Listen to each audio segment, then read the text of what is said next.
Nur və Kövsər İlahilər qrupları Sos Uşaq kəndi ilə birgə İmam Əlinin mövludu münasibəti ilə sərgi və konsert keçirdilər.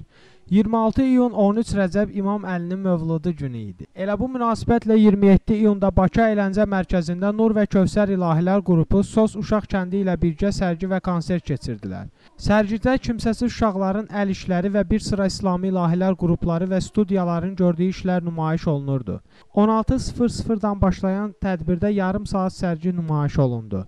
Daha sonra isə tədbirin ikinci hissəsi konsert baş tutdu. Konsertdə Mənəvi Dünya İctimai Birliyinin sədri, Bakının Məşədi Dadaş Məscidinin imam cəmaatı Hacı Şahin Həsənli, İranlı ruhani alim Seyid Əli-Əkbər Ocaqnizad, İranlı qonaq Əhlibeyt Məddahı Hacı Fərşad Xəndani, Əhlibeyt şairi Hacı Ələmdar Mahir çıxış etdilər.